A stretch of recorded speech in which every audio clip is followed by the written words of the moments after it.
Welcome to Between the Pages. I'm your host, Markayla, and tonight we have the one and only Authoress Masterpiece.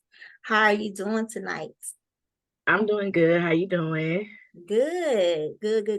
Masterpiece write urban fiction, street lit, African-American romance, and what else? We just added Forevermore, and it is considered to be. Some will say it's like thriller, fantasy, even sci-fi. So it's like I'm hearing a mixture of things So of we're what gonna genre dive, they think it is. yeah, that is different from you for you. Yes, So we're very gonna different. we're gonna dive all into Forevermore as well. But where you calling us from? Where you joining us in from? I'm from Lancaster, California. California. What's the weather out there right now? Out here, it's kind of like I'm in Antelope Valley, so it's like really cold. Like it dropped to like 40, between 30 to 40. Right now, I think it's like 45. Oh, so it's cold. Yeah, it's Why would cold. I Like in why would I LA, it's think probably like a little higher, but up here where I stay, it get low. It get really low. that must be the country in me? Because I don't know why I thought you was over there chilling in the sun. In LA, I mean, LA got it good. I'm about like an hour and 20 away from LA. So in LA, it'd be like, 70, 80, like in the highs. But up here, when it's hot, it's hot. When it's cold, it's cold. Like, Oh, it get real cold. okay. All right, so we're gonna dive in and start turning the pages in between her life. Don't y'all want to know all the pieces to the masterpiece? Yes. How did you start writing Masterpiece? I started writing, I want to say in 2020. I started like doing short stories and stuff like that, but it was nothing where I wanted to like actually become an author or put it out. In 2021, I actually got really serious. No, I'm gonna take that back.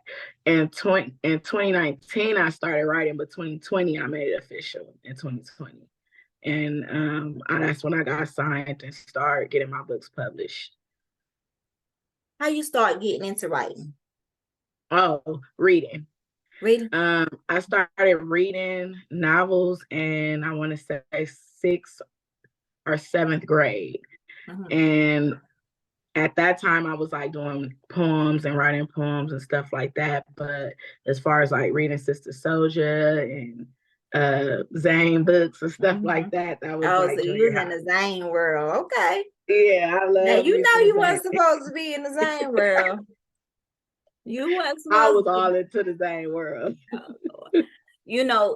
It's crazy because I think I out of like everybody was into Zane. And they was just like sneaking them and around school, Yeah, like trying to get you to read the pages and everything like that. And I was like, yeah, what y'all talking about? Because I was in poetry.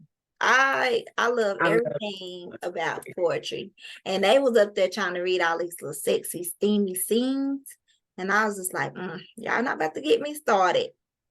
But it's crazy because my granny, she used to, like, I used to go to, she used to take me to Barnes and Noble, and my granny just took it as, oh, it's good, the girl reading. Like, she didn't even know the books I was getting. She didn't know. Yeah. Granny didn't She know. didn't really know the type of books I was getting. I mean, she would see me buying Harry Potter books and stuff from Sam's Club, but when she took me to Barnes and Noble, I seen like the books that I really wanted to read, and I will make sure I bought those books. So she didn't really I know know what she was that's buying me. look. If she would only know what she done taught you from the book, what the book taught you, what the book taught you. So, Man, taught me a whole lot. I know, right? I know, right? I be reading some of them steamy things, and I be like, maybe I'm not as experienced as I thought I was. Because Make you question yourself. maybe, huh? It make you question yourself, like, dang, I ain't doing all that. Yeah, Like, maybe. I'm doing the do, but I ain't doing the do. Right. It'll have you thinking, you might need to go back in your clock, but you can't go back in the clock. So just have to work what you got. Right. what Definitely. what was your biggest inspiration in writing? Who was your biggest inspiration? My biggest inspiration in writing started with Wahida Clark, like Ooh. her stories. Man, it started with her, and I seen how she was pushing her books out the way, and I kind of like wanted to control the story. Like I was I'm that kind of reader where I could be reading a book and I'm like, no, no, no, no, no. I think this should happen. Like I really want to control that story like very badly. So it just came to my mind like, man, I should just become an author myself. I'm So glad you I said know that. what I'm gonna say is start with like Sister Soldier, Wahida Clark, but a lot there's so many authors that inspire me to write, you know, just with the way that they carry their craft, the way they put in work, the way they you know, being an author, you have to be really disciplined, self-disciplined to be able to stick to it and keep pushing through. So it's too many to name, but I have a lot of authors that truly inspired me. Yeah. So that's just where it just kind of started. Yeah, started it. All right. So in your catalog, you have an extensive catalog. How many books do you have in your catalog? As of right now, I have 28 published books. Mhm. I'm actually writing my 30th book. My 29th book is Right. done. So it'll be soon, it'll be 30 books. You But know, right that's now, a lot of 28 books. books. That's Yeah. a lot of books in what, 3 to 4 years. That's a lot. That's a lot of books, a lot of writing, a lot of your mind. Yeah. Um, when we started talking about how your subjects, how do you come up with some of your subjects in your book? It comes a lot of different ways. Like I Mm-hmm. could be watching the news Mm-hmm. and I'll hear a crazy, bizarre story. And you know, a lot of people say like, oh, that's far fetched. But then it's like, do you watch the news? Because I actually heard this from the news. It could be like real situations that I've experienced in my life, and then I just add extras to it, or people that I know, close friends that I'll be like, can I put this in a book? And they'd be like, yeah, like go ahead. Once I had okay, I add to it and create something more. Like I'm at the grocery store, I'm constantly thinking of a storyline. So it's like it's a constant thing with me in order to keep going and keep, you know, writing the books and putting them It out. takes a special skill because yeah, Yeah. your brains never stop turning. It goes Going. all day. Oh, yes. Trust me. Yes, especially when you do the background part and you getting calls all day and be like, hey, I got this idea and that idea. 3 o'clock in the morning, Mark, I got this and that. So yeah, so y'all brain never really, it never stops. But you know, it's different from poetry. So transition, tell me about that transition from poetry to actually writing novels. Was it hard for you? Now I really wouldn't say it was hard for me. I know I was really young. I wish I still had some of my poems, but my poetry was based off my feelings, Yeah, that's why I said how I that. would feel, my young feelings. If Mhm. my mom made me mad or somebody made me mad, I'll do a poem about me being mad or Mhm. me being sad or happy or crushing on somebody. Like my poetry back then, I think if I was more of an adult writing it, it would probably be hard to transition. But I was like junior high, like writing poems and stuff. So the transition wasn't hard at all. The reason why I asked you that is because I write poetry a lot and I write for a lot of people with poetry. And the transition is hard because poetry is feelings. It's like deep, deep feelings. And you have to you can tell that in your writing though. I'm gonna say that. You can tell, I read so many of your books, and you can tell in your writing that poetry has played a major component because You you write deep. You talk about feelings, you talk about emotions, you talk about things that people won't talk about, things that people would shy away from, and your male characters, how you make them have so many issues and so many elements to them. And then your women, I mean, as well. I mean, Beast, oh my God. I fell in love with Beast. I was wanting to like get her out the way and let me just nurture him.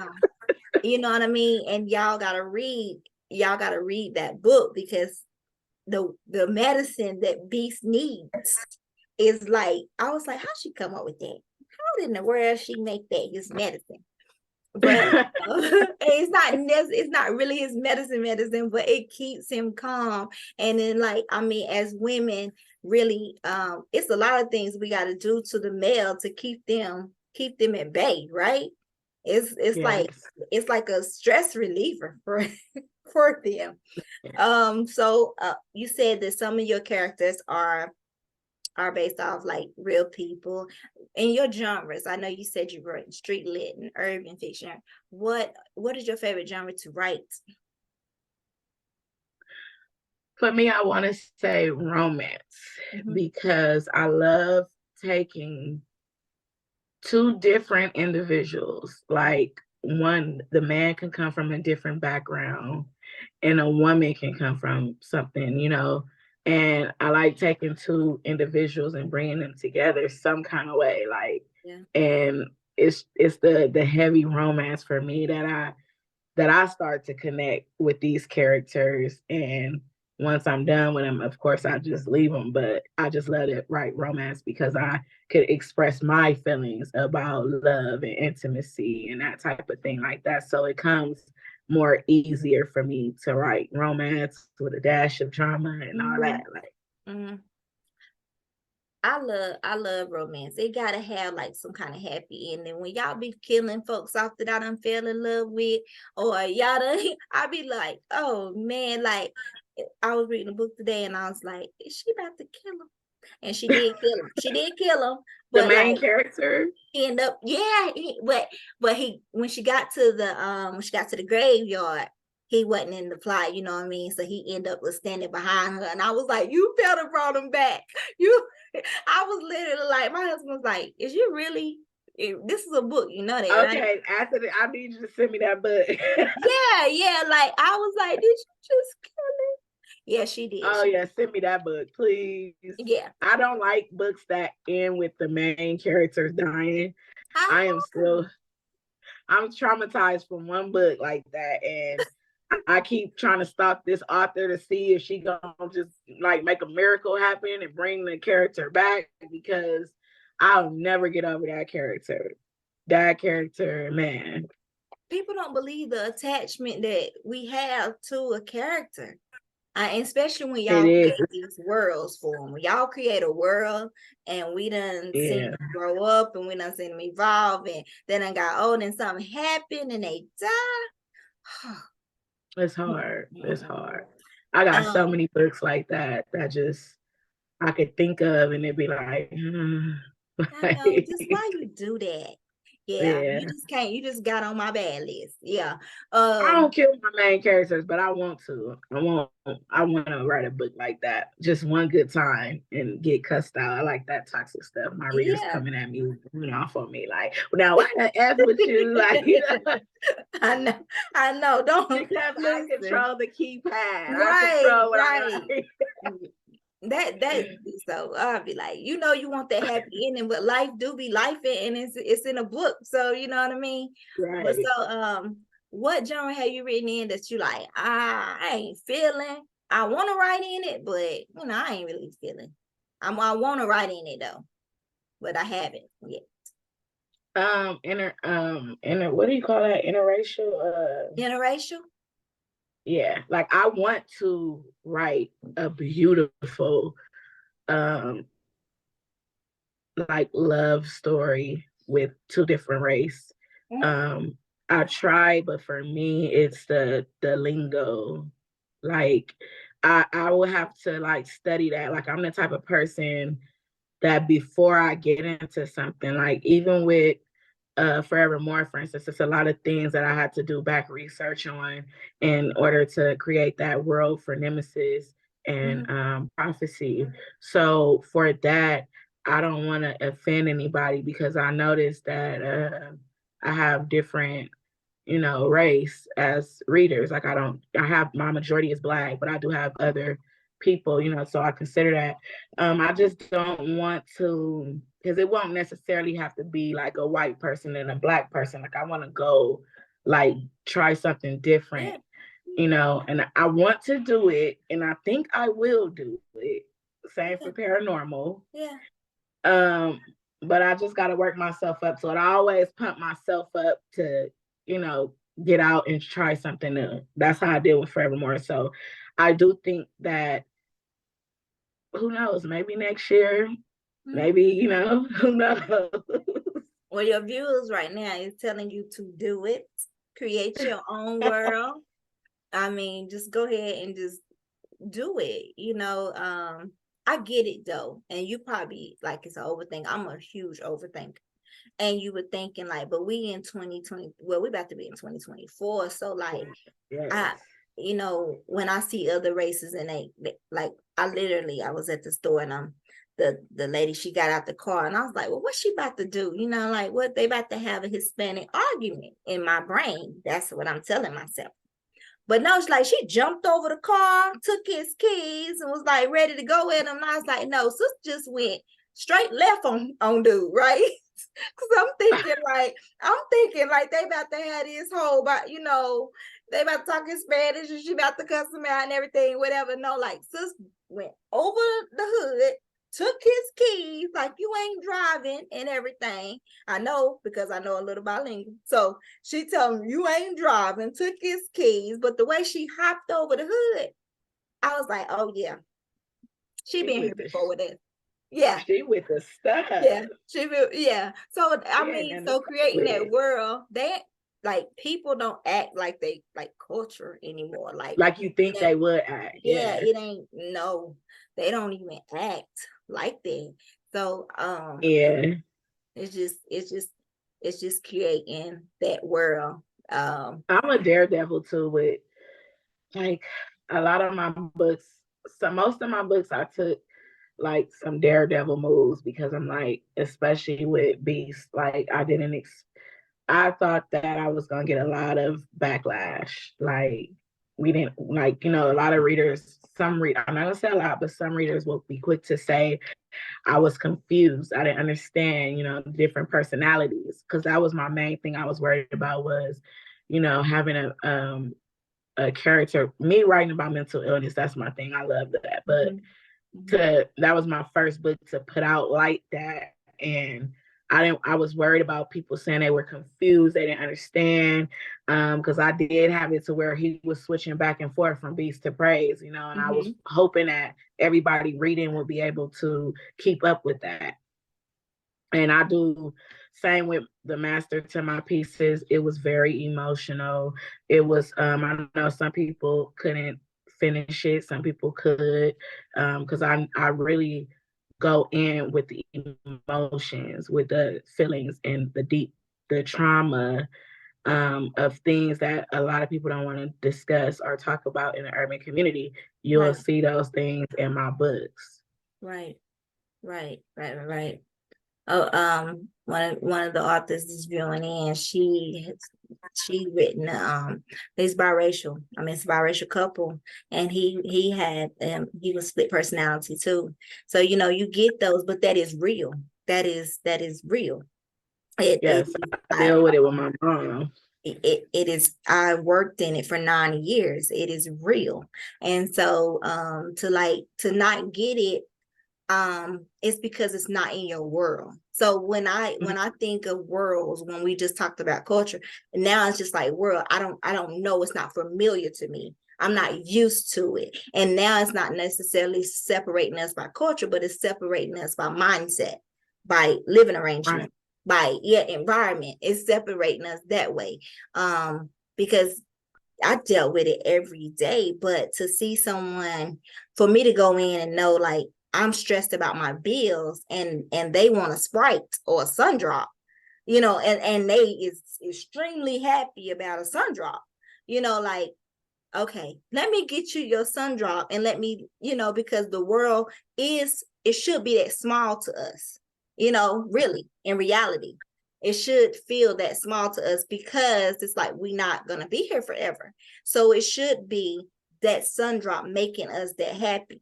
And so for me to go in Mhm. having the weight of the world on my head, on my mind, and then going in and then like giving somebody a sun drop and making a whole day. I was like, okay, that I had to look at the bright side of it. Definitely. And that's goes back to why I talk about things like the mental issues, bipolar, depression, all type of mental issues that people face. Mm-hmm. A lot of people don't want to have understanding to that. And I worry because my mom is an adult at the end of the day. So if she wants to go out in the world and go to the store somewhere like that and she has an episode, typical people are gonna think like, oh, she crazy, she on drugs, something wrong with her. Right. Like, and we live in a society today where people treat people so wrong and so messed up. And I feel like everybody deserves love. It's always somebody out there that will understand, vibe with you, and accept you for you. Right. So that's, no matter how different my characters are, some of them are reflections of what I know and what like Kaori is truly me, like down from the looks to the everything.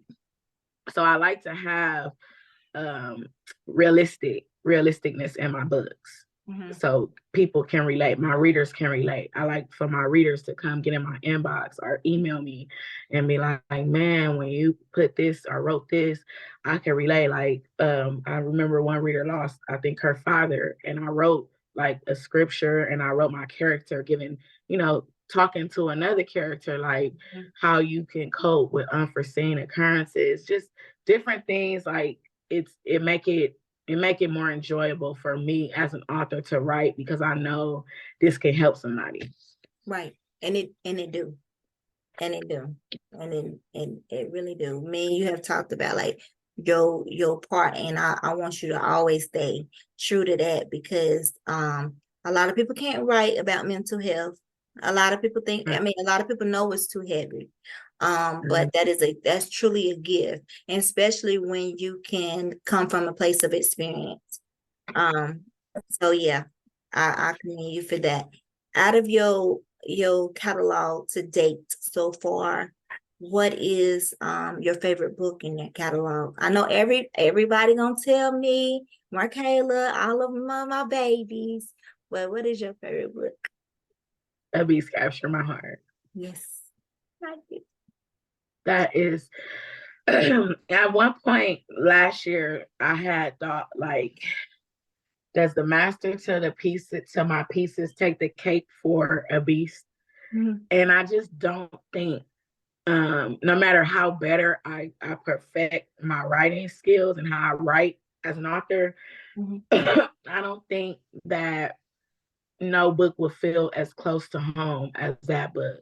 Mm-hmm. Like writing that book was it was like therapy for me. Like I never talked a lot of things that I put into Kaori, how she felt, the depression, accepting herself, the scars and the accident. A lot of that stuff I put into her, I never expressed to anybody, not even my own therapist. Right. I actually found therapy, even though it happened years early. I found therapy in writing that book. And it's like I was burying something and putting it out. And then it's like I could breathe after I finished that book. Like it's like I expressed myself. So I'm like, last year when I was thinking like, dang, does the master to my pieces overpower that book for me?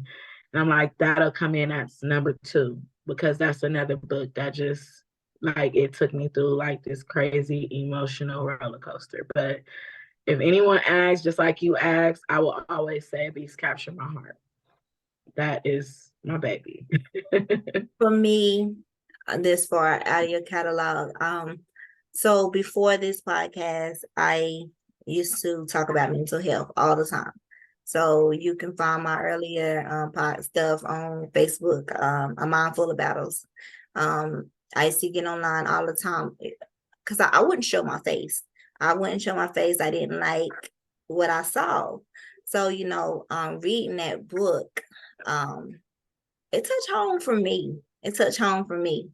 And I just started reading that book and going through your catalog and going through your catalog and seeing others that I could relate to. And Is then that the master to my pieces you're talking about? A Beast Captured My Heart. Oh, Beast Catch My Heart. Okay. Yep. Okay. Because when you mentioned the mirror type thing, that was my character master's. Like he wouldn't look at himself in the mirror. Like he absolutely wouldn't. He I could had a not problem with accept it. that. I had a huge problem with what I saw looking back at me. And so people like to think that color, size, well, my people was very colorist. So it was things that other people may say, well, weight played a factor or gender played a factor. Well, colorism was a big thing in my family. So it was times like my brother, he's dark skinned, and so things he wasn't able to do that I was able to do. And even though you might say that this one got rewarded and the other one didn't, it was still traumatizing to both kids. Right. Yeah. Because that's your brother, like at the end of the day, you know. Mm-hmm. And siblings feel that. Like when for my 9-year-old, if I say, because I do this thing where sometimes I spend personal time with each one of my kids to make sure I'm equally, connecting with them. So I'll have a daughter day, I'll have a son day, and my 2-year-old, he get all day with me. So I just do it with my oldest too. And when I take my 9-year-old to go shopping or we go out to eat, the first thing he'll say is, "Oh, are you gonna get Raya something? Like, are you gonna get my sister?" And I'm talking about these two argue all day.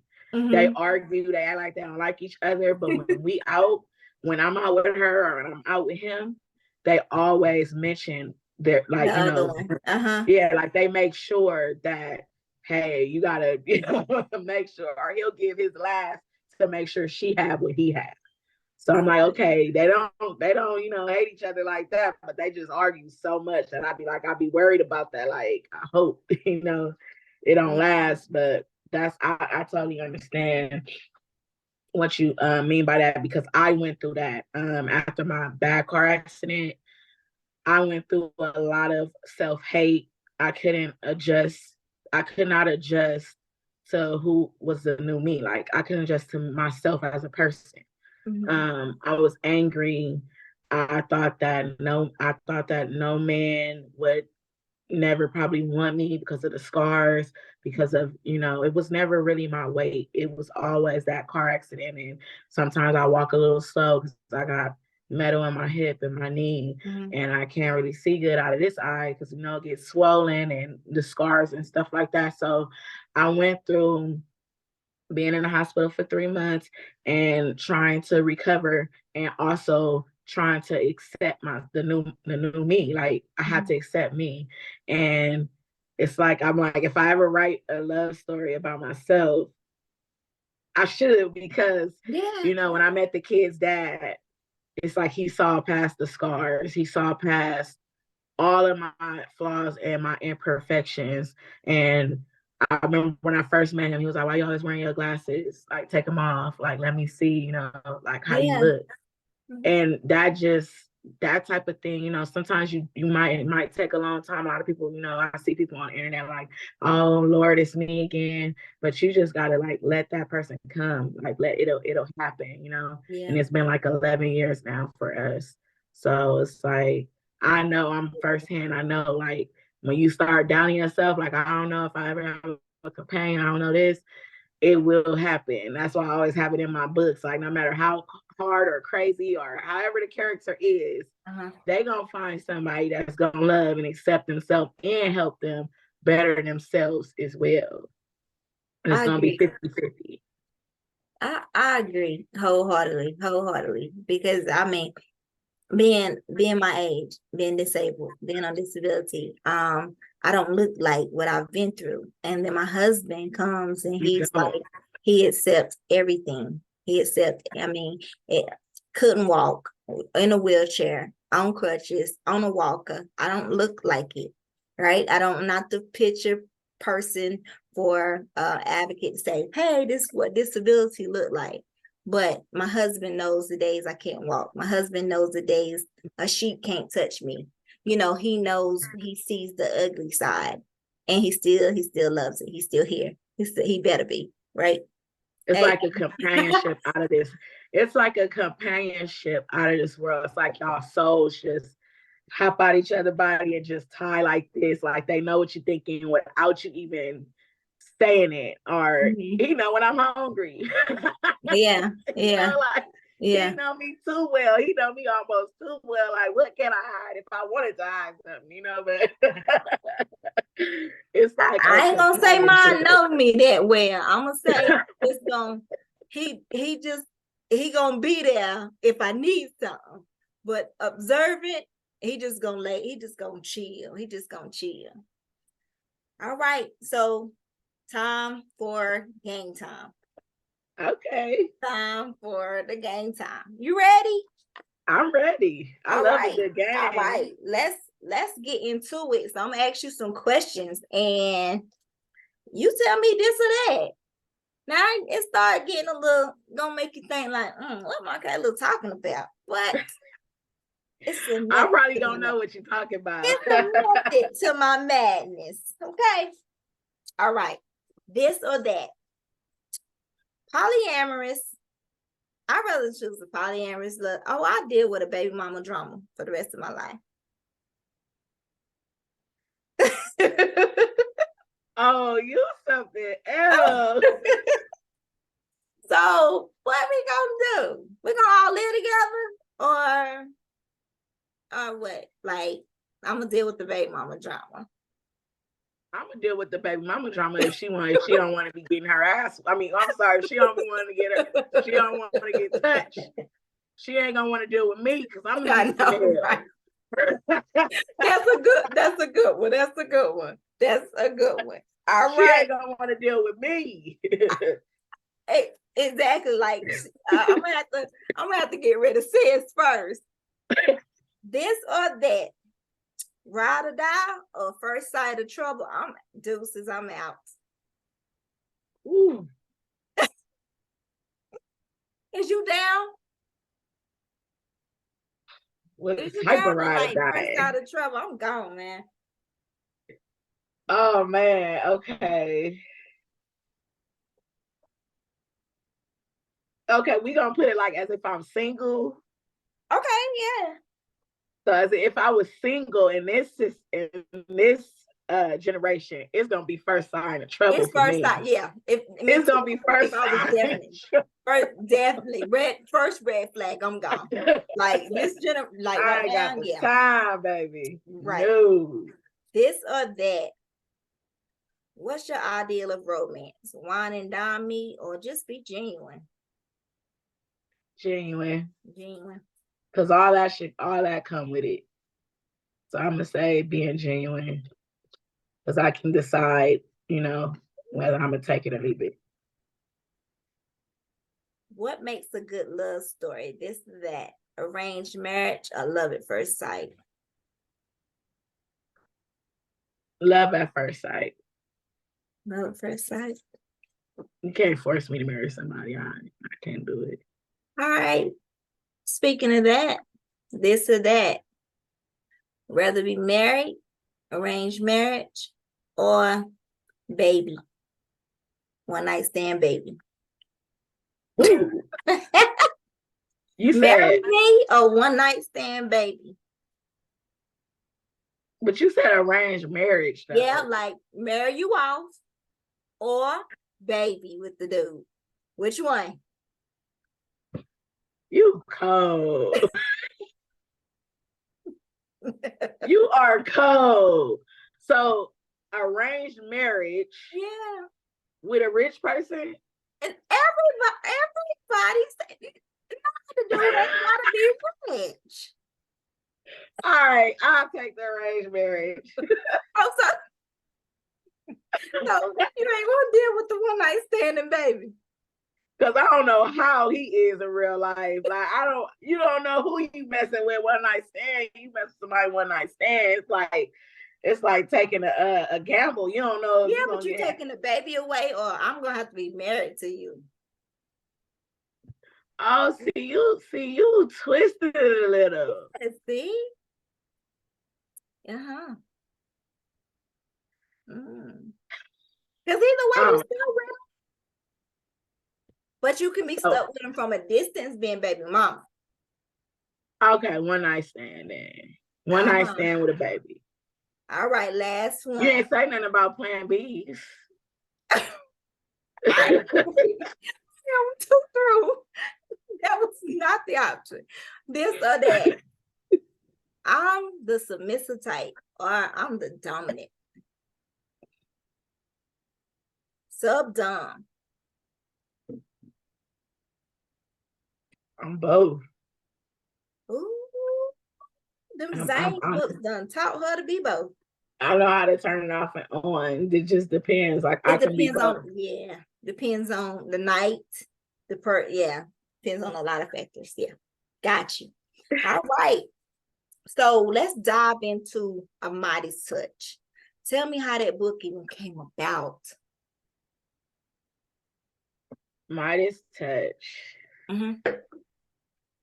Midas Touch was probably like my first book where I didn't know where the heck the storyline was going. Because originally I didn't even I figured that Midas and Princess was gonna be together. And I know I was gonna make him put in work and give her that Midas touch, so to speak. But once I started writing the first chapter, it took me on a whole nother journey. Like it took me places where I hated it for Princess because I'm like, damn, I'm just messing up this main character. She ain't gonna even, they're not gonna even like her. It ain't gonna be no coming back for her. Cause it's like I just stuff kept popping up in my head, like, ooh, let me make this happen. Let me make this happen. And it just kept like I'll finish writing for the night and I'll go lay down and I'm gonna be like, she is messing with logic and Zori hit a kid from Midas. So I'm gonna make Logic that kid she hit. Like, here we go. Now she done did two brothers and a Yeah, son, yeah. and it was just like I never had those intentions for that book. So I even thought about another female main character like halfway through the book. Like, okay, I gotta get Midas, I gotta get him somebody else.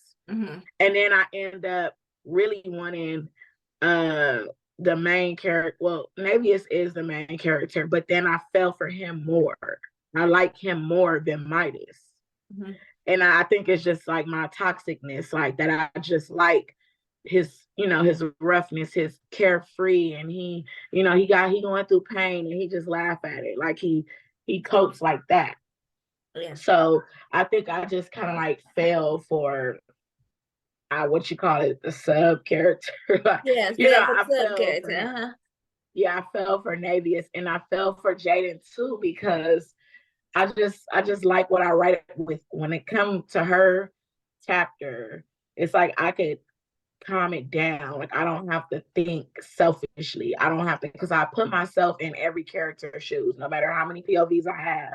I don't care if it's a villain or who it is. When it's time for me to write that chapter of that character, I'm Take no them longer myself. I'm them. on. So Mm-hmm. when I write Jaden, it's more easygoing. It's more logical thinking. It's more caring. It's more, but then when I go to these other characters, it's like a headache. Like, Mm-hmm. okay, I got to make them for who they are. So it's like, realistic, but that gets hard. And I didn't just, my whole intention for Midas Touch did not go as originally planned. So, When she got, okay, so I'm not going to give all the book away because the book is out now, available on Amazon. But Midas, when she first gets there, right? And I'm like, well, where these other two people come from? When he gets there and she's laying in the blood and stuff. So I'm like, where these other two people come from? And the way you tied it in later, and then Princess and her broken self, I mean, she's really broken. she is. She's broken. So I mean, and being a broken girl before, I know what that looks like, and sometimes people don't believe this. They be thinking you trying to find yourself, but some people, I was a self-sabotager. If I knew that something was going bad already, I was already like, go big or go home. Like I was gonna make it worse. Like Yeah. I really, really was. So it was just like if I was gonna quit this job, I was gonna quit with a bang. It wasn't gonna be a smooth walkout for Mark No, Haley. you gonna know me forever. Not gonna be like, oh, here's my 2 weeks notice. Like it wasn't gonna be smooth for me. It was gonna be a bang. So I mean, seeing that she's trying to be fulfilled in all these different areas, even over the women inside the home, when she leaves or whatever. But I love how you brought the story, well, still bring the story. So tell us how Navy is. Tell you how Nehemiah. Navy. Yeah, tell me about him. So Navy is I had to add, I always gotta add some trauma in a book. And I think that's my way of connecting with my readers. Um so with Navy is our goof. He's, he's the type of person where, and I know I have a cousin just like him.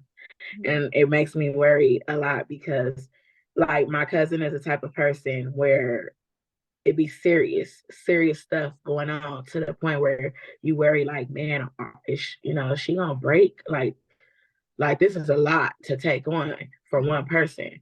And she'll literally make a joke out of her situation. She'll laugh. She'll, just bury her pain through doing other things that could potentially be harmful. Like Goof, he's blind in one eye and he still be trying to drive.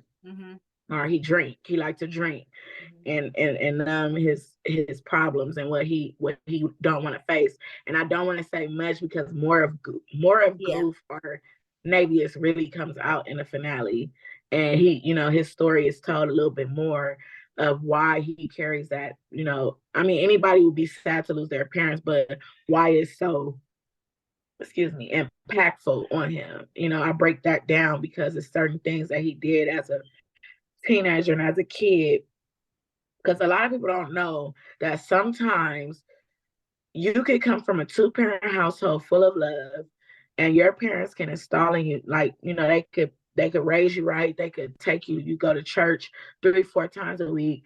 They keep you sheltered, whatever. They try to raise you in the right path. And sometimes those be the ones that turn out to be gang banging and turn out, being drug dealers because that's what they want to do. And it's nothing that parent can do to shift that or take that out of their child. Their child has to, or their adult child has to come to a point where they say, okay, this is not for me no more. Right. And that's how Navius was. So I don't want to say too much because I get more into that. And the finale, I want to go back to Princess though, because I noticed and what I knew was a lot of people were going to judge her. A lot of people judge Princess, and she gets on my nerve. I'm gonna make that clear. She gets on my nerves, but I feel for her because look at how her mom talks to her. She might be pretty and she might talk the talk like, oh, I know I'm this, I know I'm that. But just imagine from your mom to a man that's been messing with you since forever. And those people, kind of like soul ties too. Um, I feel like you can't really give adults excuses because they have to take accountability. And at some point, you can't blame. You can't be like, oh, well, my mom did this, my mom did that, so that's why I'm like this. It's up to you to change that too. But a lot of people have like basically like shut her down. Like, I can't stand her. She needs to get killed. And that's another thing I don't do in my books. If it's too unrealistic, it won't happen. Like even with the beast, like you see how a lot of people was like, oh, kill who is it, Teflon's brother? Like, kill him. He needs to die. But I make stuff realistic because siblings can cross you. Yeah. Your own parents can cross you. Yeah. What you gonna do? Yeah. Kill him? Yeah. You can't just up and kill your sibling. Yeah. Like, oh, they betrayed me. They was doing this. They was doing that. Some siblings do the ultimate of betrayal, and you can't go killing them because your feelings is still in it. You still care about them. You still love them, even though they did you dirty. So that's why I did not have Beast kill his brother. Same with Midas. Like, he was reluctant with history. He wanted to kill him, but he didn't kill him. But until he went, oh, yeah. I got let me stop talking. Yeah, I know. I got you. That's why. Yeah, I got you. I was gonna sit up here and tell everything. I know. I got you though. But you know, so that's how I feel with Princess. Like, it's like I feel for her, but then I don't. But I feel for her. You know, like, I ain't ready to just write her off, but she don't deserve Midas. I agree with that part. Prince has been around, but yeah. So, She been around. Yeah, she been around. Midas Touch Part 1 is out now. Like I said, it's available on Amazon under Authoress Masterpiece, and then we will be expecting Part 2 sometime this month. Yeah, sometime this month. So Part 2 will I'll probably be dropping the cover between this weekend or Monday.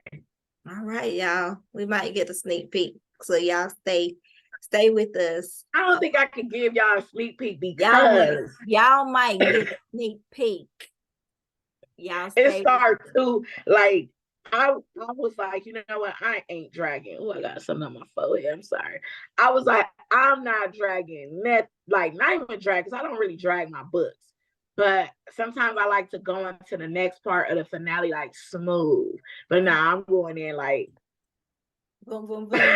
Yeah. I'm going in. I'm not going smooth. I'm not like, come on, let me take your hand. Let me lead you through this book. No, it's okay. Let's start right here, right now, first chapter. I think when authors do that, I think only time like we need to go in, it's like when it's done took a while to come out. But that ain't never been your case. So like when it took a while, like I waited. I know I waited about 6 months for this book that just came out, and I don't remember it now. And so I was like, dang, am I gonna have to go back to one? Because I don't remember the book. And so, you know, right now it's we have so many authors with so many good stories. So I feel like when it comes time to releasing a series, I feel like it has to, for me, it's just me. For me, it has to come out within 4 to 6 weeks. I prefer 3 to 4 weeks, but to give it time, I really expect for myself for that part 2 to come out 4 to 6 weeks after the part 1, because I just don't like to keep my readers waiting too long. And it's so many books, good books that are out. So it's like you can't really get mad if someone forgets what a book was about, because especially, I'm an avid reader. So and me personally, I will wait. Like, with my favorite authors, I'll be like, oh, okay, they got a book dropping. Okay. I wait to binge read. Like, I go through them like that. And I know how I was as an avid reader, like hounding down authors, like, hey, when it's part 2, when it's part 3 coming. So I don't even really get mad I don't get mad at all when my readers be like, you writing part 2, you writing part, because I did that. And I'll be like, nah, I see how I feel now. Like, because I was one of those readers. You was one of them people popping in inboxes like, when is I was one of them. I got checked by a couple of authors as a reader, and I don't feel no way, because I deserved it, because I was crossing boundaries about that book. Like, I need you to be writing this book. Like, you out here popping bottles. You need to be at home writing the book. Hey, you need to be at home writing that book. Like, yeah, you're not just gonna leave. I mean, I guess because, like you said, you are a reader too as well. And so when you do read, what kind of books do you read? I read all kind of books. I read paranormal is my favorite, because I love I love the fantasy of it. I Mhm. love the werewolves, the vampires. You know, I really love the vampires. I don't know why. I just love vampires. I want to be bit and feel some things and things and things. But you know, Speaking of that, let me tell you something. Y'all can write eroticas all day, but that werewolf type love, I'll be like, oh, this is a different type of erotica because the wait, descriptive which one? wording, like in the paranormal, in paranormal, Oh yeah, like it's intimate scenes way in more. paranormal are very descriptive, very, I mean, like you climbing walls, teeth come out, It's sinking. magical. I It want is. that. It I is. want that magical stuff. Like that magical intimacy in the paranormal books be on a whole nother level. I be It, reading it like, yeah, like yeah. And like they and it shape seems like shift you through just the air watching and it. everything. And I'm like, oh, okay. Yeah. It feels like you're literally sitting in the room Mm-hmm. witnessing it. Mm-hmm. So Flying through the yeah, air, like beds cracking, headboard breaking. And I'm just sitting there like, what are they doing? Yeah. Yeah. Yeah. So I love her. I love paranormal. interracial too. That's my favorite. I love the books where like Karen Wright, for instance, she writes books where sometimes it could be a plus size woman and this Asian mafia mob boss like just Mm-hmm. like fall for it. And it's just like this tale out of this world that just make you be like, dang. Like I think, she travels too. So when she goes to different countries, she writes it from like, her stories take place in those countries. And she is so vivid with her description, with how things look and stuff. Like I love books like that that will really take you to where, the place, how it's going down. And that's what I'm trying to get better at as an author as well, is my wordplay and my description, and really like get into that, making them feel like, okay, we in Cali, it's this, it's that. Me with my writing, I like to just get to the point. I don't rush it. I do let them build, but I stick to my characters. I'm not really like big description. Like I'm not too big on description. Like as far as like what's around the surroundings and stuff like that. Me, the I like descriptive writing. It is a such thing as wordy, and it is a such thing as overly descriptive. Yeah. I mean, because I want you to be there. I want to be there, but I don't want you to tell me that the water is drip drip drop in, and the creek and the Yeah. is No, that's not what I'm creaking, gonna and do. I'm I'm like, gonna describe some stuff, but yeah. I'm not gonna go OD with it. Like, Mhm. I just can't do it. Like, someone was sitting behind me and she looked at me and like unnecessary stuff. It's fluff. I'm not gonna It's waste my called time fluff. with it. It's Yeah, called I'm not fluff. gonna waste my time with it. So we're gonna get into who you are outside of being an author. Who are you? I'm a mother of three. Mhm. I'm a stay-at-home mom. So it's like I can't say who I am without writing, because that's like a big part of my everyday life. Yeah, yeah. I like to travel. I do like to travel. I reward myself with things like, this year has been book events for me. So it's like traveling with that. But outside of that, me and my family, we love to go places. We like to go on road trips. I'm very into my kids. So when I'm not writing, it's all about them. And for me personally, I do stuff like go one day and spend a whole day at the spa, or my downtime, I'm reading. Um, or I like to just go sit outside or take walks. Like I'm probably really boring. So I'm that probably like a really boring person, but it's like I know what brings me peace. that You was know, what I was I about to know how say. to I know how to meditate. I know how to, relax, and I'm a very disciplined person. I'm hard on myself. I go months at a time with no days off. So when I do get that day off, or when I say, you know what, I'm taking 2 days off, I do things for myself, and I get into, more with my kids, because on a day-to-day, it's like I'm on a tight schedule. Okay, I got to do this with the kids, and I'm back to writing it. So it's like I can't say like who I am without adding that writing into it, because it's a big part of me. Yeah, yeah, yeah.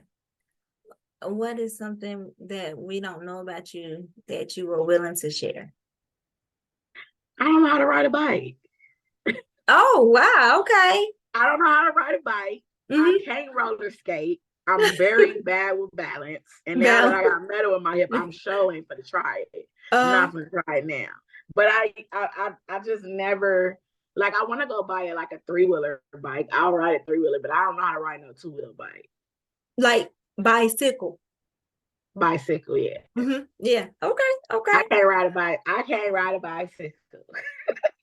Well, I know how to ride a bike, but riding a bike at my age now with my son, let's just say my equilibrium was kind of off and I went timber. Like, I don't know what happened. I was not balanced at all. That's why I won't do it. I think I could do it if I try it now, but I'm not gonna do that. Same with roller skating. I always wanted to roller skate, but I fell so many times. I just couldn't get the groove of it. Like, couldn't do it. Wow. Well, thank you for sharing that with us. That you don't know how to ride no bicycle. I Masterpiece can't ride a bike. But we do know. Hello. Woo-hoo. I can write a book. Yes, we do know. So at the last little part of our, like, with reviews and readers and leaving reviews, how important is it for readers to reviews? For me as an author is very important. They are very important. I know I see some people say don't read the reviews, but they are very important to me. I actually read bad reviews first. That's the way I do it. I read bad reviews first, and I have tough skin. So sometimes I take a bad review in a way that will make me better myself. Like, sometimes I see reviews saying, oh, it was grammar issues or this or that, and I'll try to get better at it. Something I try to make myself better at. Some reviews that's bad, I really don't pay too much attention to, because I know it's like petty stuff. Like, they'll say, oh, I didn't know this was a part 2 or a part 3, or I didn't know it was going to be continued. And for stuff like that, it's like I always post it. I tell my readers when I promote myself, like, this is a series, this is this, or sometimes it's petty reviews that really doesn't have anything to do with my book. And then when I get past the so-called bad reviews, I don't really think all bad reviews are actually bad reviews. I think some of them are things that readers are just telling the author that they could probably make themselves better at, so it could be one or the two. Sometimes it's really not, it don't really have nothing to do with you or your book, and sometimes it do. When I finish my bad reviews, I go to my good reviews. A 3, a 4, no. A 3, 4, 5 to me is okay with me, because it might not be a 3, might not be the story that they expected, or the storyline lacked or something. I'm very hard on myself. I'm hard on myself, first of all. So I really take, like, I'm telling you, like, reviews really help me. It helped me. So I don't know, every author is different, but for me, it helps me. Even like on my bad days where I'm like, I'm questioning myself as an author, I go to my reviews and I look at them good reviews and I'm like, and why do I want to stop? Why do I want to stop writing? Because guess what? The good reviews always outweigh the bad reviews. They do. And like, the thing for me right now, what I'm trying to better myself with is that, the grammar and like little errors that might pop up. Because I read books where I don't see any. I don't see any, but we're all imperfect, and no one is perfect. Nothing is going to be all the way perfect. You know what I'm saying? So for me, the good reviews help me on my bad days. And when I first release a book, like if a book for me dropped today, I'm stressed. I'm nervous. A lot of people will be like, "Oh, you masterpiece. What are you worried about?" I'm stressed. My anxiety is bad, and I'll be wondering like, "Damn, is this gonna be the book that they don't like? Is this gonna be a book that they like put on the do not read list?" I think the worst a lot, and so soon as I get to stalking Amazon, like when is the first review gonna come in? When is the first, and then Oh, when I so you read it and like everything, that. You like oh that. yeah, I'm like that. Oh, And okay. I do that, like I do random review checks on all of my books. All 28 books, I do random review checks. Yeah. Like especially on my low days where I just don't want to even write or I just feel like I'm not encouraged to write, I go to those reviews. And sometimes a reader will inbox me too. Like, oh, I just wanted to tell you I love this and whoopie whoop. And that would make me like, let me get my butt over here and Uh-huh. start writing. I Uh-huh. can't stop. I can't stop because I got readers that don't want me to stop. I got readers Exactly. that want to keep reading my stories. So to answer the question, I know I just talked a whole No, lot, no, because every but author has a different perspective, how yeah, they for see me, the review question. art means a lot. Reviews mean a lot to me. Yeah, yeah, they Yeah. do, they do. You have the trolls, of course, but Oh yeah, what you I know when they're said. trolls. I know when it's trolling too. I know when it's trolling. I know when it wasn't even meant to be on, as a review. Mhm, I know that, especially because I know every book I write. It's especially when it just released and I see something that has nothing to do with my book. mhm, I know, and I ignore that. But as far as like the bad reviews where they telling me like, oh, the storyline could have this, that, and if I think that I can't use this to help me better myself, then I mhm. leave it there. But if it can, I will, imply it. What's that word I'm looking for? I will add it. I will consider it Mhm. to my next book on something I need to fix. If it's honestly something that I feel You feel I like could you need to use. implement. Yeah, exactly. Yeah. I will implement it. I don't Mhm, have no problem with that. My proof when I deal with proofreaders that have proofread my books or editors and they tell me like, I think this don't make sense. I don't know if you was half asleep writing this, and I'll go back in and fix it. I don't get offended. I'm mhm. not that type of person. I get offended or I fold or I feel like, oh, I'm getting emotional because you're telling me you don't like something I wrote. Because I know you could always fix it. So, what would you say to authors that have trouble with that in that area? Like they, because working with a lot of different authors, you get a lot of stuff. Sometimes I tell them, don't. I read it. Do not let me, because I can decipher whether it is constructive or destructive. And then that way keep you in a good headspace so you won't have to worry about. But some authors let it ruin them. They let reviews get to them very bad. And then they start posting them. And then they post them online. And I'm like, you're not even talking to this person, you're talking to me. And then now I see it.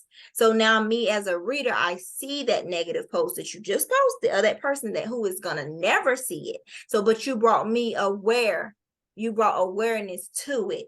You made that 1 star a 5 star because now I'm looking at it. You know what I mean? Like I'd be like, please don't do that because like you just made me aware of what they saw. So You you have gave, to yes.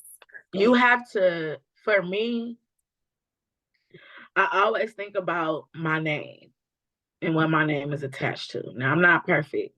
But when it comes to posting stuff or um Man.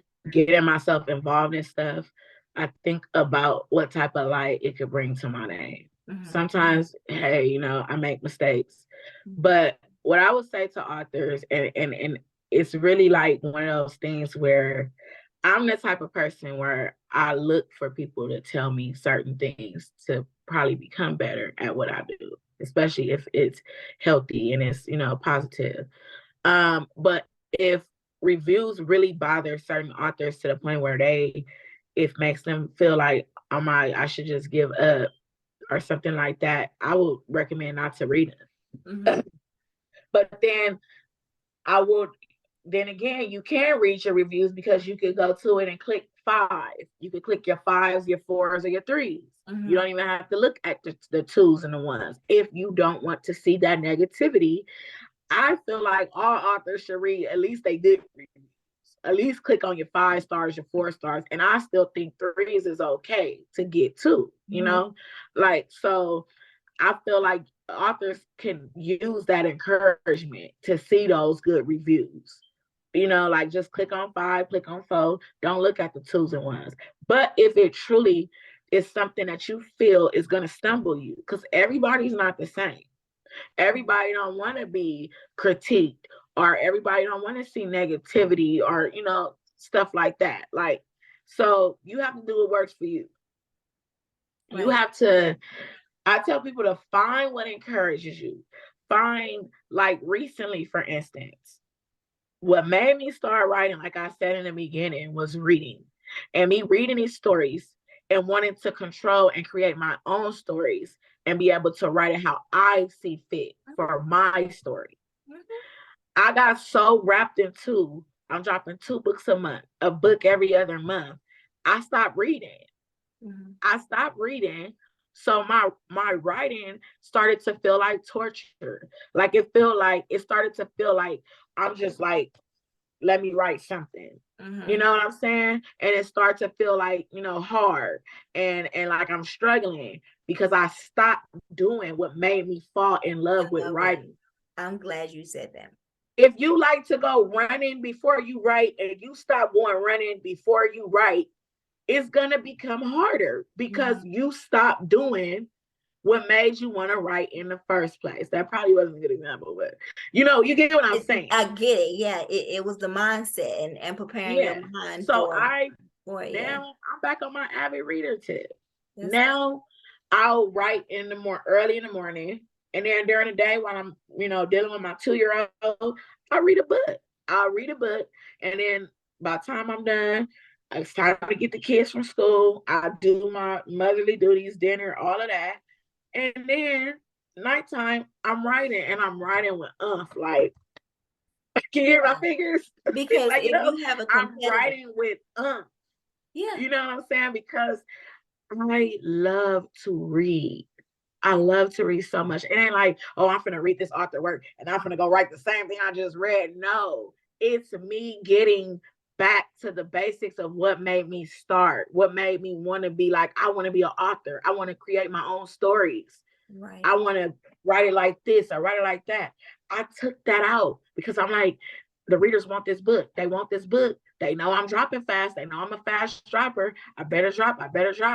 And I'm just doing it like I'm becoming a robot. Like people start calling me a robot. Like, why are you dropping so fast? You know, because I want to please my readers. Of course, you want to please your readers, but you got to take care of yourself as an author. You got to say, okay, what made me fall in love with this, and do it, and see how good it makes you feel. Right. I love that. I love that you shared that. I love that somebody's gonna take, like, somebody viewing, I need to hear that. So like, and even though we're talking about writing, the bigger picture is life. We're talking about life. We're talking about everyday life. We're talking about how to apply things in your life and how to position things in your life. And something, you know, it shouldn't take precedent over what's really true to you. And so, so I like that you shared that. But you are a motivator at heart anyway. You love I try to be. I really try to be, because I know it's hard. And a lot of people see you as a person like, oh, you got it together, you did this, you know. I go through depression. I go through days where I feel like I'm just in this dark room and I don't want to come out of it. I don't want to be bothered. I don't want to, you know, I go through these different things. And of course, through my writing, sometimes a reader will be like, man, like you really made that one character come to life. And they don't even know at that time I was battling something. And I was able to escape what I was battling because I put it in that character. It's like I released it onto that character. And, you know, I feel like everybody needs motivation. everybody needs a push sometimes. Sometimes I can't push myself. You know, sometimes I can. Sometimes I could prep talk myself, and sometimes I can't. But I know the tools to find to help motivate me. I know the tricks. I know how to trick and do things that'll get me in the mood for what I need to do. You Right. know, and that goes with parenting too. You know, you have to know that about yourself, what could help you, what could push you if nobody else can. Because sometimes, you know, everybody don't want to, you know, reach out and say, hey, I'm going through this, I'm going through that, because so many people judge, you know what I'm saying? People judge nowadays. So a lot of people don't reach out. They don't have that someone to push them and motivate them. But anybody that reach out to me, even if it's for that day, and we never talk for like a month to go because I'm a busy person. But even if you hit me that one day, like, hey, I'm kind of going through this, I'm gonna tell you what I feel I should tell you. And then if we don't talk after that, I ain't gonna feel no way because Right. life. We all be Right. busy, you know what I'm saying? Like, we all busy, but I try to motivate people because sometimes I wish that I could have that constantly, you know, like I mean, meeting you was like a blessing because it's like you motivate too, like the way you talk, the way you know, it's like sometimes you probably don't even know, but you say things to make me be like, you know what, she do got a point, you know, and it make me feel good, like that burden is lifting.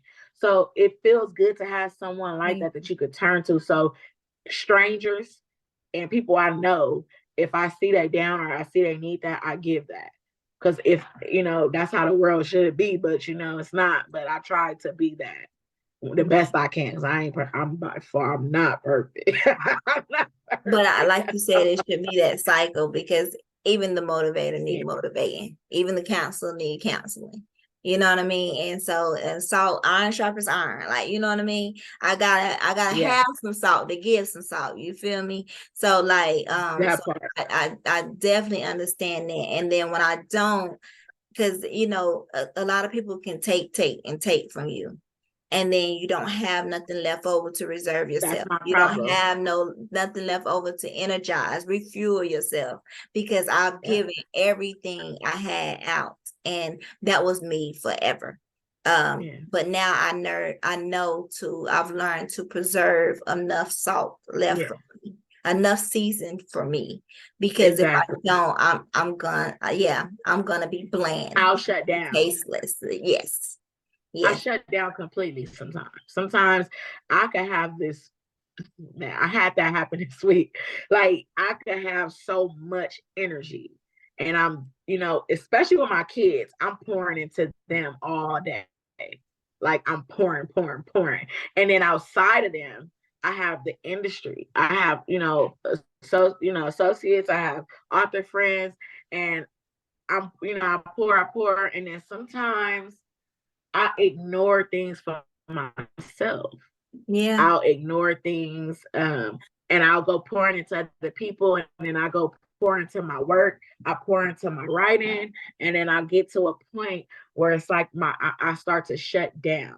Mhm. And when I shut down, that phone going do not disturb, and I go. Sometimes I get into the states that is not too healthy, but then I know how to trick myself and get myself back on track. Like I'll have to step away from social media, step away, take a good break. And I don't even like making announcements, but I do now make those announcements like, hey, I gotta step away because I care about my readers. And I don't ever want my readers to think that I'm stepping away and I'm ignoring them and I'm not responding to them or, you know, something like that. So I do. And also to authors too, because I'm a big supporter. I love to support authors. I love to catch their release date, even though I might not see them all. So I feel like I have to make these announcements now because I know people are used to me being supportive, you know, and I don't want to people to think like, oh, dang, you know, she didn't respond to me, or dang, I had a release today and she didn't share or something like that, you know. So I just try to be courteous as I can, but I'm also trying to learn that shift to give myself grace and to pace myself better. Exactly. Exactly. And even with the sharing thing, and even with Facebook works, it generates, right? You have three or Yeah, 4,000 people and you only see about 20 of them suckers. And you know what I mean? it, So like I get it. I get it. Because it's like you didn't see that post or you didn't see this, but I didn't see it. I Yeah. I I didn't tell see it. authors all the time, like, tag Yeah. me. I I tell didn't. them, like, why don't you tag me in your releases? Like, Yeah, I because don't care about you tagging me. Tagging me is it's telling me like, hey, she released today. Share, like support. That's what it, for me. I tell authors like when it's your release day, tag me. What's the big deal? I mean, honestly, yeah. that's how I look at it. Some people don't want Yeah, to be because tagged, but it I'm don't telling people to populate. It tag me. don't you don't it, you know it don't generate. You don't see all these people, and Yeah. it got so bad where I don't even. A friend from school, high school, passed away, and so when the awards thing came out, it was took up the whole timeline, and I saw nothing of that he passed away, and I felt so terrible because I seen nothing. And I ended up having to go to Instagram, and that's how I finally seen that, like, he passed away. And I'm like, I saw nobody from my hometown. I saw nobody, nothing, because my timeline was took up off of people that I've either clicked, or even if you stay there too long on a page, or you like or you comment, it just populate more people Yeah, it like that, more does. populate more authors. So I saw nobody from my hometown. So yeah, that is true, guys. You Yeah. have No, to. and I'm at capacity. I have it to where I can't even really accept any more friend requests. I have a button where people can just follow me because I'm at my capacity. Sometimes I will unfriend like people that I'm not really like interacting with, just so new readers can come in and they can. Because some readers don't want to just follow me; they want to actually send me a friend request. Right. So I try to, go down the old to new, or at least interacted with, and I'll unfriend like people that I don't even talk to or something like that, just so I can open up that space. But as far as the authors go, I tell them, and I know it comes from a place with authors where they feel like I don't want nobody thinking like I'm begging for support, or I know some authors will make posts like don't tag me in this, don't tag me in that, but I am very sincere and genuine when I say to tag me, because I feel like it's so many readers, and when a reader is done reading my book, they're gonna go read another book. There's no such thing as stealing readers or taking, you know what I'm saying? It's a Bingo. big community of books. And they're So not just gonna read therefore, just you. They're not gonna when they read read just my you. book or when they read your book, they coming to me. And when they done with me, they going to this author. And when they done, they going to the next. It does not stop with you. You can't produce a book every day. I can read a book within 2 hours. So when I'm done reading the book, sometimes I get desperate and go to Amazon and just start typing in crazy titles, and they pop up, and I go say, okay, this book got some good reviews. Okay, I'm gonna download this and read this. So to me, it's no such thing as that. Tag me. But so I'm I can glad you support your said book. that. You might get new readers for me. I share your book, and a reader is in a reading phone, and I done shared your book, and they see your book, and boom, they done downloaded your book because I shared it. So tag me. Ain't no Glad you thing. said that, because when we created the Between the Pages, the Author's Lounge, it was supposed to be a place where you can, like, if you need to grab a cover, grab a cover. If you want to talk to the readers, talk to the readers. If you want to promote. You know what I mean? Because there's That's certain good. stuff that Yeah. you could do in the book club. I mean, can't do in a book club, that or you have to wait until you get approved to do it in the book club, that you can just like promote if you're gonna promote in there. So when I started like saying y'all start dropping these things, they would drop them on a personal page, but wouldn't drop them in a readers group. And I'm like, y'all, your readers group is where you need to drop it, because if you drop it in your readers group, then that's where, if I drop it in my readers group and she drop it in her readers group, like you said, they're not just reading one author. I'm gonna get some of your readers, you're gonna get some of my readers, we're gonna get to the bag. Yeah. I think if people don't look at it as, oh, I'm not going to do this because I don't want them taking my readers. No readers. Yeah. Your readers is not just your readers. Now, you got readers I got readers that say Masterpiece my favorite author, but they like other authors not only. too. You don't own them. You can't, Yeah. you cannot own or be that way. That turn people off too. Yeah. That turn people off too. I'm gonna just say that. Yeah. But you gotta look at it as I want support. I can't just want support in an industry and I'm not sincere and I'm not trying to support myself. Right. I just want, just share. It's some dope authors, like some big authors that will still share. Yeah. Yeah. They will still share. And I just feel like that's what it should be about. Yeah. It should be about networking. It should be about helping other authors. All readers might not like one author type of work, but it's always a reader that will. Everybody got their own taste in books. Everybody read books. And for me, if the first 2 pages does not take me in, I don't read the book. I'm not the person that will announce that, like, oh, hey, I was reading this book and the first 2 pages. Right. You know what I'm saying? But I'm one of them, probably, like I would say, probably like the hardcore, like I just be wanting a book to take me. I even read a slow burn book. It just depends on how things are worded in the beginning of that book. That depends on if I'm gonna, and I'm crazy too with it, y'all, because we'll go to the end of the book. Sometimes I go to the end of the book. I will go, I don't care. I will, as soon as I get a book, I will sit up here and go to the end, because if that end don't end how I need it to end, I'm going to close it. I don't like main characters dying. I do not like main characters dying. So, because I go books all be the way to messing the with my end to see if anxiety it's too. to be continued. I will go to the end and see if that sucker say to be continued in a minute. See, if it say that, I still read it. If the end of the to be continued is I good, need to know I will if it still just read it. released. But if it just released, I'll be feeling some type of way. I'll be like, who says, see, what kind of journey you gonna take me?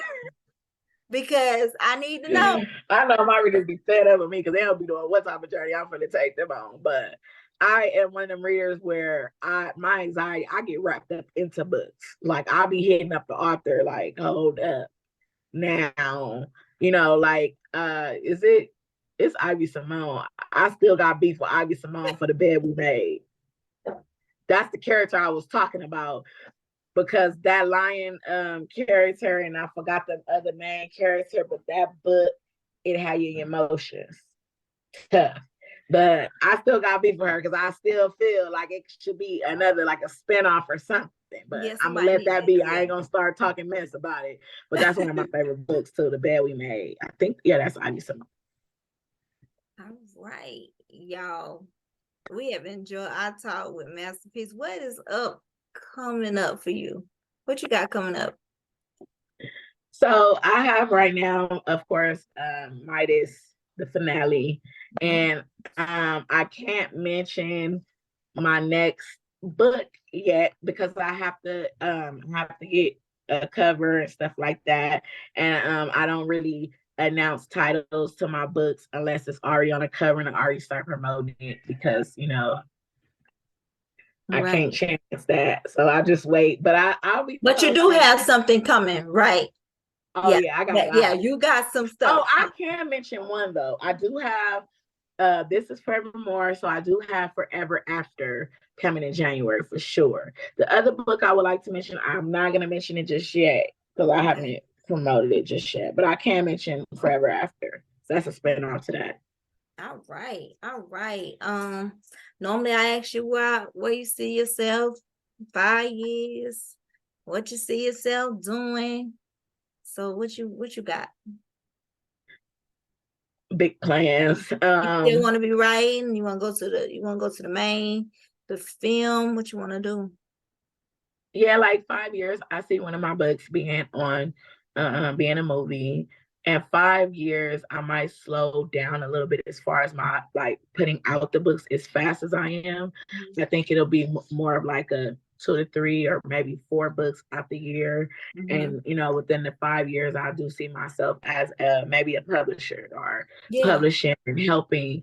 And I do want to still get back into like I want to make it a big worldwide thing with teaching and helping people become authors, mentoring them, and teaching I them the like it. tools, teaching the tools of becoming an author. And I'm also good with change. So the industry shifts, the industry takes turns and different changes, and also the readers change as well. So you as authors, you have to be able to adjust and adapt to that as well, but still keep your craft, your signature to your craft. So I don't know, I just see a lot like movies, 5 years or maybe 6 years publishing, teaching, and who knows, but I just know it's gonna be good.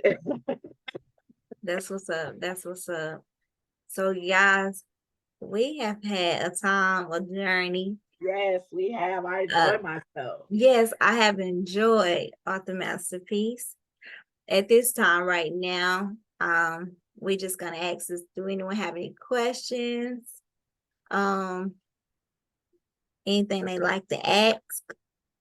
And then, of course, like this will be played, and people can listen in and tune in after this live recording. It will be on Spotify, be on YouTube. You'll see clips of it, maybe on TikTok and other social media platforms. So, guys, so if you weren't able to get a chance to ask this question tonight, you maybe have to hit up in an inbox. But a Yeah, Midas touch, yeah, huh? I Hit you up said in that. the Yeah, feel free. Hit my inbox. mm-hmm. I respond. If it's a message request, I do check my message requests daily. That's nothing. If any authors in here, check your message requests.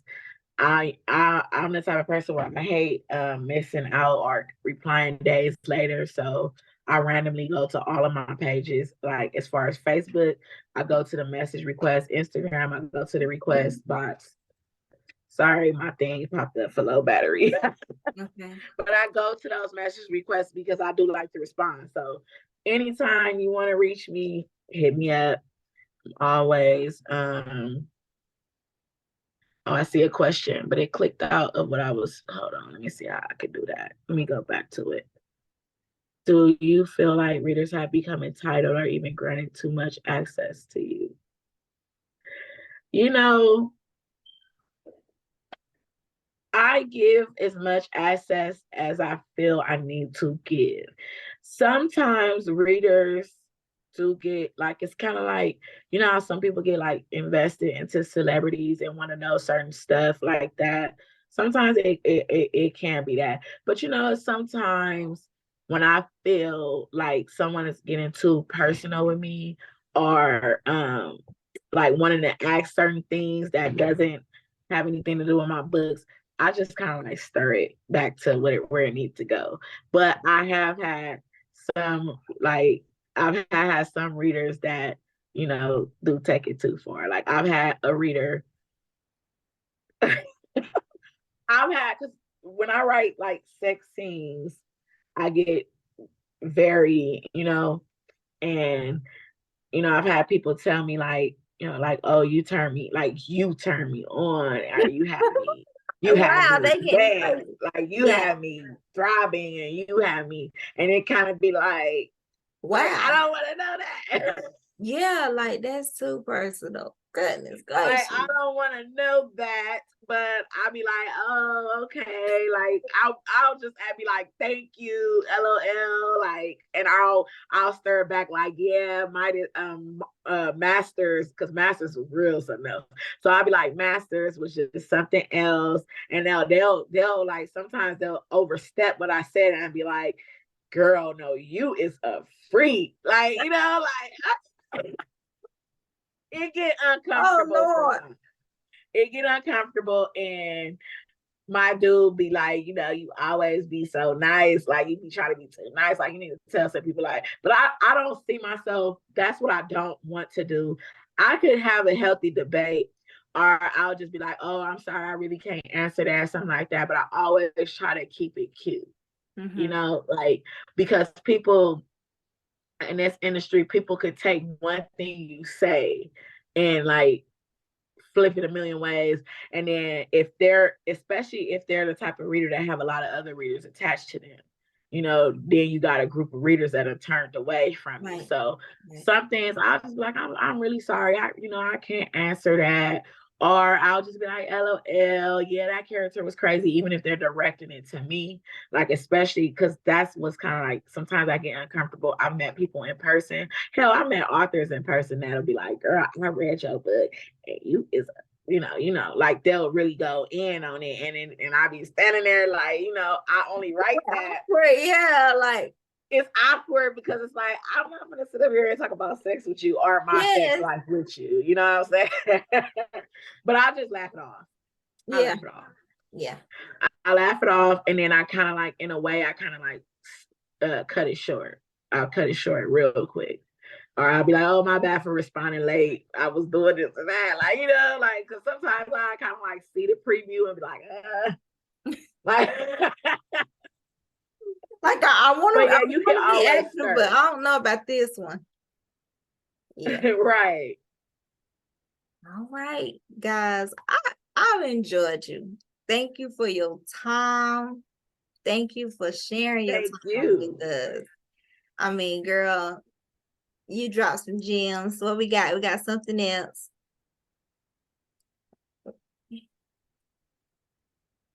Oh man. When you got your first number one, how did you feel? It felt like unrealistic. Um, Even to this day, like sometimes people when they talk to me, they're like, but that the way they talk to me as if I'm like this big author. And I say it like that because and then if my publisher was on here, she'll probably go off on me because she'll be like, you are big, and I don't see myself as that. Like in a weird way. I just see myself as me. But when I got my number one, it felt unrealistic and I was happy and I went and wrote. Like I got right back to it. You know what I'm saying? But I will say going number one is a good thing. It feels good. You feel accomplished. But going top 100 is good because I remember in 2020 when I first got published, when I first signed, I wasn't even touching the charts. I was like number one, number like 15,000, 10, 20,000, 40,000. You know what I'm saying? I wasn't even touching top 100 and I still felt good. You know what made me feel good? It was my reviews. Like I would get like maybe 30 reviews, maybe 20. Sometimes I even get 15 and I'll be happy to have 15, just 15 reviews. You know what I'm saying? That made me feel good. And when I hit my first book, Beast, my publisher was like, no, Beast isn't my first book, but my first book coming back to the industry because I took a year off and came back. So my first book that hit the charts was Beast. And my publisher hit me up like, wow, your book just hit number 19 on the charts. Like, and I was like, number 19, like, what does that mean? Like, I didn't know what it meant to even be on the top 100. So I tell people, like, if your book haven't hit number one yet, it will happen. Sometimes, and you also have to find the right genre too, because sometimes the genre that you in might not be. But I don't really look forward to a number one with every release because if you get too caught up, some people get too caught up in that number one title. Like every book gotta hit number one. Every book gotta hit top 20 or top 50 or top. If you do that, you hurting yourself because it's always an author that's gonna hit, they gonna hit higher. It's always somebody that's gonna come higher. You might have the same release as an author and y'all might ping pong. You might have 5 good authors that maybe chart better than you and you hit number 6 or you hit number 10. So I never try to have those intentions to hit number one with every release. I look at it as I'm waiting for them reviews to come in. And I like to look at my rankings. I like to put short goals with myself. Like, okay, I hope with this book I can rank maybe 700 or I could get down to 400. Maybe I can get down to 2. I have like little goals that's written down, like, and I'll check them off if I meet those goals, you know, and sometimes it takes time. So a number one feel good. It feel real good. But for me, it'd be really those reviews. I love my reviews. I'm sorry. I'm glad you said that, because some people do get caught up in seeing the number, and they get caught up in seeing the orange banner. Yeah, and it messes up. It takes the joy out of it. Yeah. When you start making it like, ooh, or you drop a book and you hit number 20 and you're like, that's number 20. Uh-huh. Then it's like you wasting your own craft. It's like you trashing your own book. Yeah. Like, no, you can't. Do you know how many authors that, you know, and that's not a bad thing either, because for a whole year straight, I wasn't touching the charts. I wasn't seeing no chart. I wasn't seeing no top 100. I was just happy to get about 10, 15, 20, 30 reviews. That was an accomplishment for me. Now, if I got down hard on myself, like, dang, I can't even see that. I ain't even touched top 100. Then I would have probably gave up on my craft. So you have to always turn it positive too. So I know that was just one question, but I wanted to add that because it's really good to stay healthy in this industry. And when it comes to those charts, because a lot of, you know, people will make humble and stay humble. Yeah, because readers, we see it. We see you we see your boast. We see you boastful. We see when you humble. And I tell a person, you can hit number 1 today and number 1,000 tomorrow. Like, you just never know. You know, you might have a book that might not just do as good as that other number 1 you had. You know, you might take a turn, Lord forbid, sometimes stuff can take a turn. You know, you cannot get in that, oh, I'm the shit, I'm the whoop, whoop, whoop, because sometimes I am a person that have dealt with having it all and having it took, having it all, having it took. So when you've gone through that multiple times in life, you will be humble. Yeah. Sometimes you don't, it feel, I always say it does feel unrealistic because I'm used to things. I'm used to going through storms. So when good things do happen, I'll be like, you know, and a lot of people be like, well, your reaction is so, you know, because, you know, I was told that, and my publisher's like, you gotta, you know, post yourself, you know, like that, like, and that's when I got into that. But it's like, you know, I'm just that realistic person where I know how life is, and it takes turns. So yeah, number 1, it felt good. It felt unrealistic. I didn't even really like celebrate like I should have, but I felt good about myself. Like, wow, like it was like a self-reflection day for me. Like, look how far I came. You know, I didn't give up on myself. That's what's up. That's what's up. I'm glad you shared it. Anybody got any other questions? Well, I'm gonna go ahead and so tonight we had Author Masterpiece. Tune in with us tomorrow. We have Author Lisa J. Thank you for your time. Thank you for joining us. Thank you for getting us decluttered, because you dropped a lot of gems. And so, like, we thank you so much for your time. Thank you so much for having me. I enjoyed it. We got to do this again. Definitely. That was Between the Pages, y'all. See you guys tomorrow.